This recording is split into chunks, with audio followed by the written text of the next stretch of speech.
जय श्री कृष्ण दोस्तों।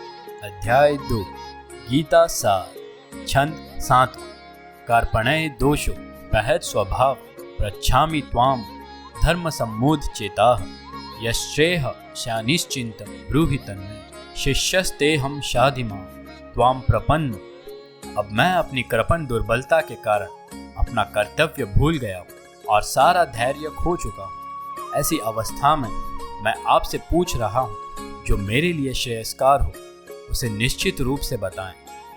अब मैं आपका शिष्य हूँ और आपका शरणगत हूँ, कृपया मुझे उपदेश दें। तात्पर्य, ये प्राकृतिक नियम है कि भौतिक कार्य लाभ की प्रणाली ही हर एक के लिए चिंता का कारण है।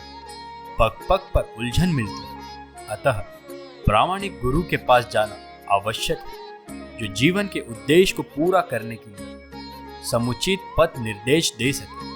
समग्र वैदिक ग्रंथ हमें ये उपदेश देते हैं कि जीवन की अनचाही उलझनों से मुक्त होने के लिए प्रामाणिक गुरु के पास जाना चाहिए। ये उलझनें उस दावाग्नि के समान हैं जो किसी के द्वारा लगाए बिना भभक उठती है। इसी प्रकार विश्व की स्थिति ऐसी है कि बिन चाहे जीवन की उलझनें स्वतः उत्पन्न हो जाती है। कोई नहीं चाहता कि आग लगे, किंतु फिर भी वो लगती है और हम अत्यधिक व्याकुल हो उठते हैं। अतः वैदिक वाड्मय उपदेश देता है कि जीवन की उलझनों को समझने तथा उनका समाधान करने के लिए हमें परंपरागत गुरु के पास जाना चाहिए। जिस व्यक्ति का प्रामाणिक गुरु होता है वो सब कुछ जानता है। अतः मनुष्य को भौतिक उलझनों में न रहकर गुरु के पास जाना चाहिए। यही इस श्लोक का तात्पर्य है। आखिर भौतिक उलझनों में कौन सा व्यक्ति पड़ता है? वो जो जीवन की समस्याओं को नहीं समझता। बृहदारण्यक उपनिषद में 3.8.10 व्याकुल व्यग्र मनुष्य का वर्णन इस प्रकार हुआ। यो वा इदक्षरम गार्ग्य विदित स्मान लोकात् प्रति सकृपण। कृपण वो है जो मानव जीवन की समस्याओं को हल नहीं करता और आत्म साक्षात्कार के विज्ञान को कुकर सुकर की भांति इस संसार को त्याग कर चला जाता है। जीव के लिए ये मनुष्य जीवन अत्यंत मूल्यवान निधि है, जिसका उपयोग वो अपने जीवन की समस्याओं को हल करने में कर सकता है।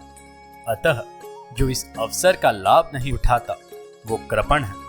ब्राह्मण इसके विपरीत होता है, जो इस शरीर का उपयोग जीवन की समस्त समस्याओं को हल करने में करता है। यह एतदक्षरम गार्ग्य वेदित्वा स्मान लोकात् प्रति स ब्राह्मण। देहात्म बुद्धि वश कृपण या कंजूस लोग अपना सारा समय परिवार, समाज, देश आदि के अत्यधिक प्रेम में गंवा देते हैं। मनुष्य प्रायः चर्म रोग के आधार पर अपने पारिवारिक जीवन अर्थात पत्नी, बच्चों तथा परिजनों में आज तक रहता है।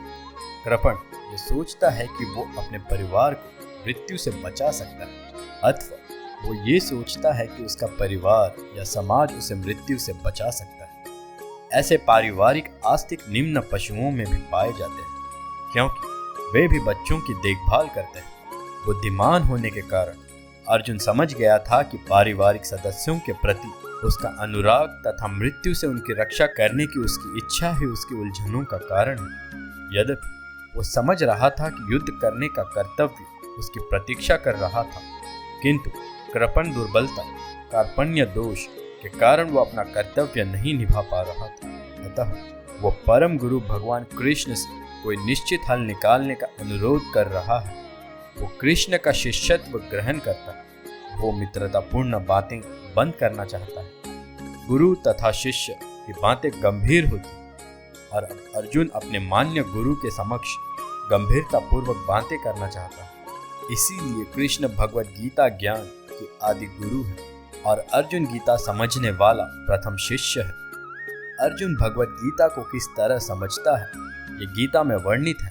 तो भी मूर्ख संसारी विद्वान बताते हैं कि किसी को मनुष्य रूप कृष्ण की नहीं बल्कि अजन्मा कृष्ण की शरण ग्रहण करनी चाहिए। कृष्ण के अनंत तथा ब्रह्म में कोई अंतर नहीं है। इस ज्ञान के बिना जो भगवद गीता को समझने का प्रयास करता है वो सबसे बड़ा मूर्ख है। जय श्री कृष्ण दोस्तों।